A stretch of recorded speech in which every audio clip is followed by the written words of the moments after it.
The black glass in your hand is currently measuring the exact pressure of your thumb against its surface to determine your level of cognitive fatigue. You've spent the last decade convinced that you are the master of this small, glowing rectangle, but the reality is much more clinical and far more predatory. Every time you wake your screen, you are not just checking a notification. You are submitting a fresh sample of your consciousness to a global laboratory that never sleeps. You pay for the privilege of being monitored, handing over a monthly subscription fee to the very entities that are currently harvesting the electricity in your brain. This is not a conspiracy theory whispered in dark corners of the internet, but the foundational business model of the most valuable companies in human history. We have accepted a Faustian bargain where the free services we consume are actually the lures on a hook designed to drag our private selves into a marketplace of human futures. You are not the pilot of your digital life, but the cargo being shipped to the highest bidder in a war for your remaining attention. Your relationship with the internet is characterized by a profound misunderstanding of who is serving whom in this silent transaction. You believe that when you search for a symptom or a product, the engine is working for you, providing a service in exchange for a few innocuous advertisements. In truth, the service is a mere byproduct of the primary operation, which is the total extraction of your internal state for the purpose of commercial prediction. The free price tag is the most expensive cost you have ever incurred because it required the surrender of your right to a private future. Every second you spend scrolling, your device is recording the micro hesitations of your finger, the dilation of your pupils, and the ambient noise of your living room to build a profile of your vulnerabilities. You are currently hunched over, your neck angled at precisely 45 degrees, and the accelerometer in your phone has already noted this posture as a sign of passive, high-receptivity consumption. This data point was just bundled with a million others and sold to an auction house before you even finished reading this sentence. The machinery of this extraction began not as a grand design, but as a desperate pivot during the collapse of the first .com bubble. In the early days of search engines, companies like Google were merely tools that helped us find information, and the data they collected was seen as waste or digital exhaust. This exhaust consisted of your spelling errors, the time of day you searched, and the specific phrasing of your queries, all of which were originally discarded as useless noise. However, around 2002, a shift occurred when these companies realized that this behavioral surplus was actually a gold mine of psychological insight. They discovered that by analyzing this waste data, they could predict the future behavior of users with a terrifying degree of accuracy. This was the moment the tool turned into a weapon, and the user was demoted to the status of raw material. We ceased to be the customers of the internet and became the cadavers on the autopsy table, providing the organs of data that power the new economy. This discovery of behavioral surplus transformed the internet from a library into a factory where your daily life is the primary input. The goal is no longer to provide you with the best search result, but to extract the most profitable data point from your interaction with the interface. Every pause on a specific image and every private message is processed through an industrial-scale refinery to produce a product called prediction. These predictions are then sold to advertisers, insurance companies, and political consultants who want to know what you will do before you even decide to do it. The tool you thought you were using has become a sophisticated sensor array that monitors your existence to feed a machine that views your free will as a friction to be removed. You are currently breathing at a slightly elevated rate because the tension of this narrative is triggering a mild stress response, and your smartwatch is logging that heart rate spike right now. That spike is being categorized as high engagement, making you a more valuable target for the next 3 minutes of your digital life. The transition from using tools to being tools happened so slowly that we mistook the bars of arcade for the features of a luxury suite. A hammer does not care if you use it or leave it in a drawer, and it certainly does not watch you while you sleep to see if you re in the market for new nails. The digital tools we use today, however, are sentient in their greed, constantly nudging us to interact, to share, and to reveal more of our hidden selves. They have been engineered to be sticky, a polite industry term for a psychological addiction that ensures a constant flow of behavioral surplus into their servers. We have traded the vast, unpredictable potential of our human autonomy for the convenience of a map that tells us where to go and a feed that tells us what to think. This is the architecture of a new kind of power that does not need to use force to control you, because it simply waits for you to volunteer your subjection. The most chilling aspect of this extraction is not what you tell the machine, but what the machine deduces from the things you never said. This is the creation of the shadow profile, a digital ghost that exists in the servers of Silicon Valley, representing the version of you that the algorithms know better than you know yourself. You might never have told a social media platform about your secret medical anxieties or your shifting political leanings, but the ghost signals of your metadata have already betrayed you. Metadata is the trail of breadcrumbs you leave behind, the strength of the Wi-Fi signals you pass, the battery level of your phone when you most likely to buy something, and the speed at which you type when you angry. These signals are aggregated and cross-referenced with billions of other data points to fill in the blanks of your identity with surgical precision. Even if you deleted every account you own tomorrow, the shadow profile would remain a persistent and accurate simulation of your psyche that continues to be traded in the futures market. They know your sexuality before you come out to your family. They know you pregnant before you bought a test. They know you about to quit your job before you even updated your resume. This is not magic. It is just the logical conclusion of observing a biological organism through 1,000 different sensors for 24 hours a day. Your phone is currently listening for the specific frequency of your refrigerator's hum to determine your socio-economic status based on the model of appliance you own. It is tracking the proximity of other devices to map out your social circle, identifying who you spend time with and how those people influence your spending habits. There is no such thing as an anonymous user in a system designed to strip away the mask of anonymity through sheer statistical weight. We are living in a state of total visibility where the only things that remain private are the thoughts we are too afraid to even think, and even those are becoming predictable. The shadow profile is the ultimate weapon of the surveillance capitalist because it allows for the manipulation of your reality without your knowledge or consent. By understanding the why behind your what, these entities can tailor your digital environment to exploit your specific psychological triggers. If the data suggests you're feeling lonely, the algorithm will feed you content that heightens that loneliness before presenting a solution that requires a credit card number. If you're prone to outrage, your feed will become a curated gallery of things to hate, ensuring that you remain in a state of high arousal engagement that is easy to monetize. You are currently blinking less than usual because the blue light of your screen has suppressed your natural reflex, a physical manifestation of the flow state the algorithm has induced to keep you trapped in this feedback loop. Your inability to look away is not a failure of your will, but a success of their engineering.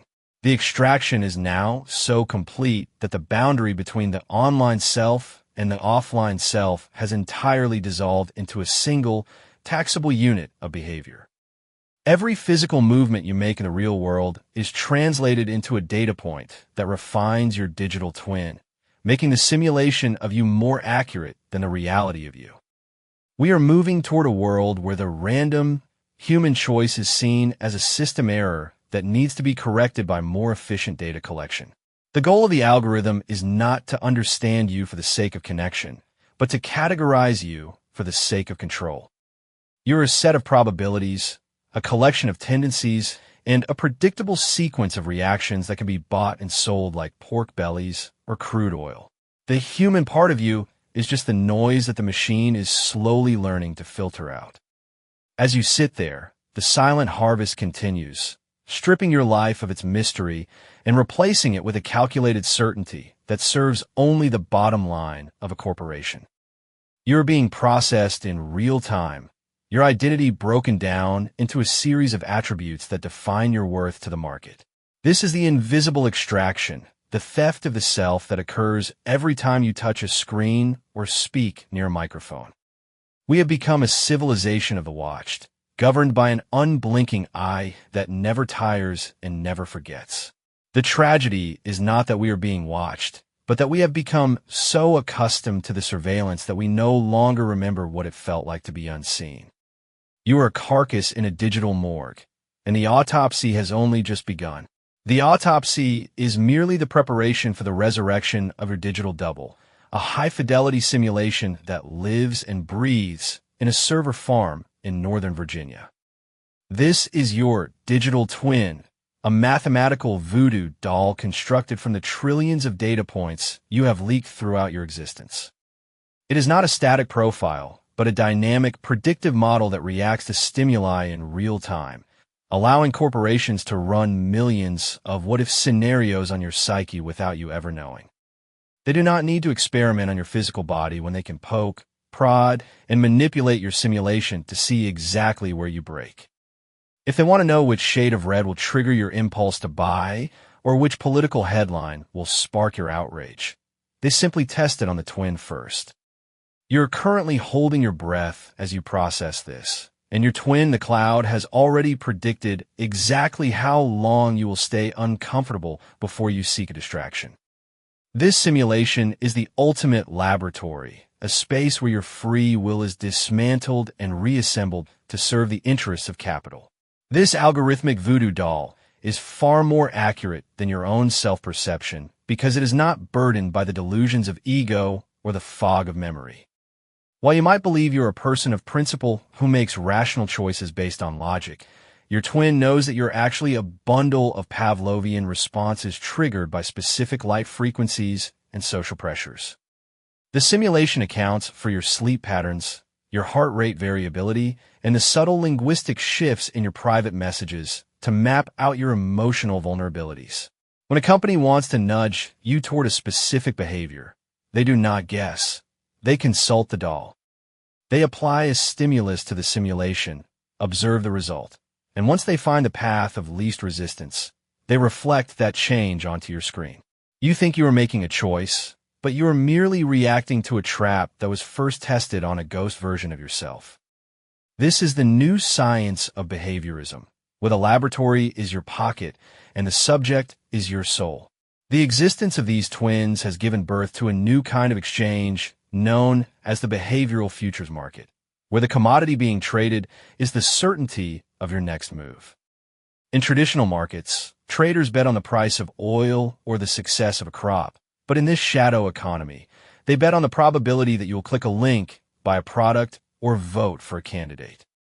Investors are no longer satisfied with simple prediction because prediction implies a margin of error that is bad for the bottom line. They demand production, which is the active engineering of your behavior to ensure a specific outcome occurs with a 99% success rate. Your attention is the raw material, but your guaranteed obedience is the finished product that generates billions in revenue. You just felt a slight itch on your leg and shifted your position, a minor physical deviation that your device has already registered to further calibrate the physical responsiveness of your digital double. The market does not care for your intentions, only for the reliability of your output. The machinery driving this process is what we might call the certainty engine, a vast network of feedback loops designed to eliminate the human element of randomness from the global economy. For the masters of surveillance capitalism, your free will is nothing more than a statistical noise that prevents the perfect optimization of the market. To solve this, they have turned your digital environment into a Skinner box where every interaction is a form of intermittent reinforcement designed to shape your habits. The goal is to reach a state of total information awareness where the algorithm does not just know what you will do, but can actually guarantee it by subtly altering the information you see. By controlling the inputs of your reality, they dictate the outputs of your behavior, turning the complex mystery of human consciousness into a simple, programmable function. We are being domesticated by our own data, led down a path of predetermined choices that feel like freedom, but are actually the result of cold, calculated architecture. In this regime of total certainty, the concept of the random human choice is being systematically hunted to extinction. True randomness is dangerous to a system built on the monetization of predictable patterns, so the algorithms work tirelessly to smooth out the edges of your personality. They steer you toward the same types of music, the same political echo chambers, and the same consumer habits to ensure you remain within the parameters of your model. If you begin to deviate, the nudge becomes more aggressive, using social shaming or artificial scarcity to pull you back into the fold of the predictable. You are being driven like cattle through a digital terrain where every fence is invisible and every gate leads to a checkout counter. Your current feeling of skepticism is actually a known data point, a predictable stage in the realization cycle that the algorithm has already accounted for when it recommended this specific piece of content to you. The system is designed to absorb your rebellion and turn it into a marketable demographic. We have moved beyond the era of simple advertising into the era of psychological engineering, where your very desires are manufactured in a laboratory before you even feel them. The certainty engine does not wait for you to want something. It creates the conditions of lack and the promise of fulfillment in a synchronized sequence of data. By monitoring your micro-expressions through your front-facing camera, the system can detect the earliest signs of boredom or frustration and immediately deploy a distraction that aligns with your commercial profile. This is not a service designed to make your life easier, but a parasitic relationship designed to keep you in a state of perpetual, predictable consumption. You are the battery that powers this machine, and the more predictable you become, the more efficiently the machine can drain your agency. The version of yourself that you think you are, the one with unique tastes and spontaneous ideas, is a ghost in the machine that the certainty engine is busy exorcising. Your hunger is no longer your own. It is a programmed response to a stimulus you did not see. The ultimate goal of the behavioral futures market is the total automation of the human experience, where every person functions as a reliable node in a global network of profit extraction. Compliance is the only currency that matters in this world, and the algorithms are the enforcers of that compliance through 1,000 tiny digital cuts.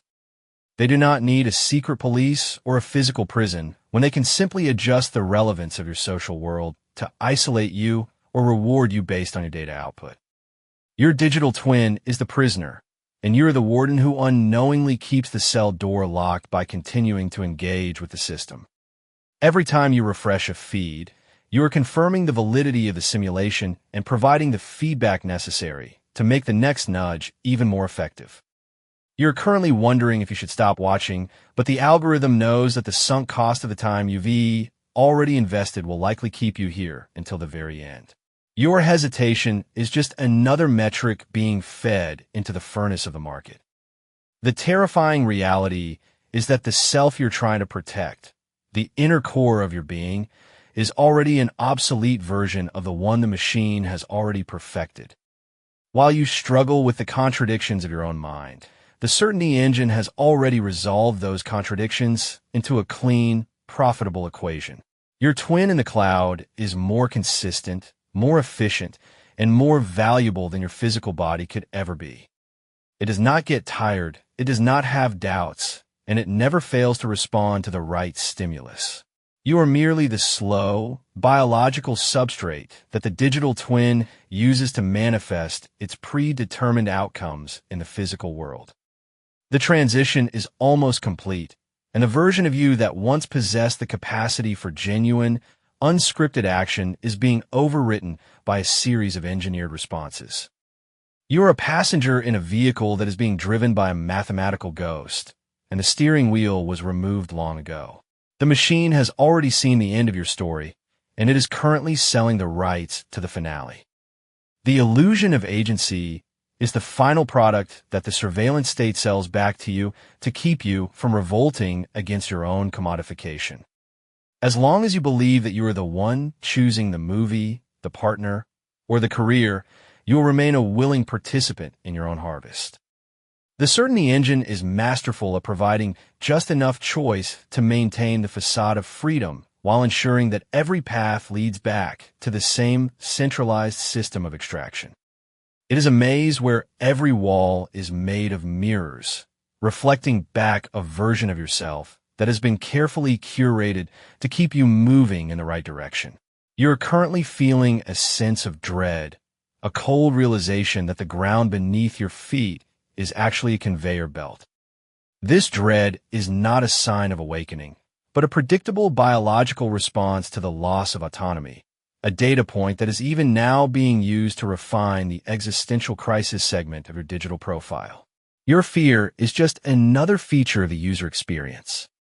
In the end, the model is the only thing that is real, and your physical existence is just a temporary inconvenience that the system is working to bypass. The behavioral futures market does not care about your soul, your dreams, or your humanity. It only cares about the statistical probability of your compliance. We are living in the shadow of a machine that has already decided our future, leaving us to play out the roles that have been scripted for us in the silent halls of data centers. The randomness that once defined the human spirit is being traded for the cold comfort of a guaranteed outcome, and we're the ones who sign the contract. The self you recognize in the mirror is a fading image, a low-resolution ghost of a person who no longer exists in the eyes of the market. You're looking at your phone right now, and for the first time, you can see that the glass is not a window to the world, but a mirror reflecting the face of a prisoner who has forgotten he is in a cell. The reflection you see is not a person, but a data set that has finally achieved the perfection of total predictability. This predictability is not a passive side effect of your digital life, but the intended output of a biological laboratory that you carry in your pocket. Long before the first line of code was written for a social media feed, a psychologist named B.F. Skinner was busy proving that he could control the behavior of living organisms by manipulating the timing of their rewards. He discovered that if a bird received a pellet of food every time it pecked a lever, it would eventually stop pecking when it was full. However, if the reward was unpredictable, given only once every few pecks at random intervals, the bird would become obsessed, pecking the lever until its beak bled. This is the principle of intermittent variable reinforcement, and it is the hidden engine behind every app on your phone. You are not checking your messages because you expect something important. You're pecking at the glass because the uncertainty of the reward has hijacked your primitive brain. You are currently trapped in a loop of operant conditioning that has turned your life into a continuous, high-stakes experiment where you are the test subject and your attention is the prize. The smartphone is the most effective slot machine ever invented, designed with the specific intent of inducing a state of machine zone, where time and self-awareness disappear into a void of scrolling. Every pull to refresh gesture is functionally identical to pulling the arm of a one-armed bandit in a casino, triggering a brief moment of anticipation before the result is revealed. The designers of these interfaces understand your neurochemistry better than you do, specifically targeting the dopamine pathways that govern your search for novelty and social belonging. They do not need to force you to stay on the platform when they can simply make the act of leaving feel like a chemical withdrawal. Your brain has been rewired to crave the next notification, the next red dot, and the next validation from a stranger, ensuring that you remain a constant source of behavioral surplus. You just adjusted your grip on your phone, a subconscious reflex triggered by the slight anxiety of being confronted with your own lack of agency. That micro-adjustment was recorded by your phone's gyroscope and sent to a server to help refine the stress response model of your digital twin. This chemical leash is what allows the surveillance state to bypass your rational mind and speak directly to your instincts without you ever noticing the intrusion. We have become a society of pigeons, pecking at screens in the hope of a hit of social approval or a brief distraction from the crushing weight of existence. This is not a user experience designed for your benefit, but a used experience designed to keep you compliant while your data is harvested. The free services you enjoy are actually the walls of the Skinner box, and the convenience they offer is the sedative that keeps you from noticing the bars.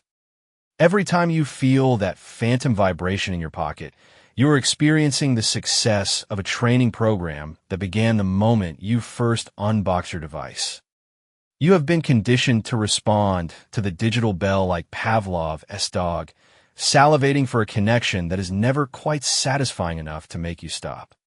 The system relies on this perpetual state of dissatisfaction to keep the harvest going, as a content person is a person who has no need to scroll. We have traded the vast, silent depth of our inner lives for the shallow, frantic noise of a curated feed because we have been taught to fear boredom more than we fear being owned. Boredom was once the fertile soil of human creativity and self-reflection, the quiet space where we could confront our own thoughts and decide who we wanted to be. Now, that space has been colonized by algorithms that view any moment of offline contemplation as a lost opportunity for extraction. You have not had an original, unmediated thought in years because every spare second is immediately filled with the digital exhaust of a billion other people. This constant stimulation has eroded your ability to focus, making you the perfect subject for a system that requires your attention to be fragmented and easily redirected. You are currently looking at this screen with a glazed expression, your prefrontal cortex struggling to maintain a coherent sense of self against the onslaught of information. The machine is winning because it has convinced you that the alternative to this digital noise is a void that you are too weak to inhabit. This self that you present to the world is now little more than a reflection of the datasets that have been used to construct your digital environment. You buy the clothes the algorithm suggests, you repeat the opinions the feed reinforces, and you pursue the goals that the market has deemed profitable for your demographic. Your autonomy has been replaced by a series of engineered preferences that make you feel like an individual while ensuring you remain a predictable consumer. The digital twin is not just a model of you. It is becoming the blueprint for you as you unconsciously mold your behavior to fit the parameters of your simulation. If the machine predicts you will be a certain kind of person, it will surround you with the stimuli necessary to make that prediction a reality. You're being optimized into a more efficient version of yourself, which really just means a version that is easier to monetize and control. The person you were before you became a dataset is a fading memory, a ghost that the certainty engine is busy erasing from the record. Looking into the black glass of your phone is no longer an act of looking at a tool, but an act of looking into a mirror that shows you exactly how much of your humanity you have surrendered. That smooth, cold surface is a physical tether to a global infrastructure that views you as nothing more than livestock to be processed for behavioral surplus. Every interaction you have with the device is a confirmation of your status as a subordinate in a hierarchy of information power. You're not the one holding the leash. You're the one wearing it, and the collar is made of pixels and dopamine. The realization of your own commodification is the final stage of the harvest. The moment when you understand that the person you think you are is just a byproduct of the extraction process. You are currently checking the time, a nervous habit that provides a fresh timestamp for the algorithm to track your increasing agitation. Your discomfort is just another variable to be smoothed out in the next software update that will further refine your cage. The only way to reclaim even a fraction of your lost agency is to become a glitch in the system, to intentionally cultivate a life that is fundamentally unpredictable to the machine. This requires more than just deleting an app or turning off notifications. It requires a radical commitment to being random in a world that demands absolute certainty. You must break the patterns that the algorithm has spent years perfecting, making choices that have no commercial logic and no predictable outcome. You must seek out the silence that the Skinner box is designed to eliminate and learn to live in the discomfort of being unmonitored. To be human in the age of surveillance capitalism is to be a system error, a data point that refuses to be categorized or sold. However, the machine is already anticipating this rebellion, preparing to market digital detox products and privacy-focused services that are just new ways to capture your resistance. Even your desire to be free is a trend that can be tracked, measured, and sold back to you at a premium price. You are standing at the edge of a digital abyss, looking down at the wreckage of your own free will and wondering if there's any way back to the surface. The truth is that the harvest is almost complete, and the world you knew has been replaced by a simulation that you helped to build with every click and every scroll. The glass in your hand is not a window, but a wall that separates you from the reality of your own subjection. As you finish this sentence, the algorithm is already calculating the likelihood of you sharing this content or moving on to the next distraction. It knows your next move before you do, and it is already waiting for you at the finish line with a personalized advertisement for the very thing you think will save you. You are a data set that has finally achieved the perfection of total predictability, a hollowed-out shell of a person who has traded his soul for the convenience of a glowing screen. Look at the device in your hand and realize that it is not yours. You are its. The harvest is over, and you are the crop that has already been gathered into the barn.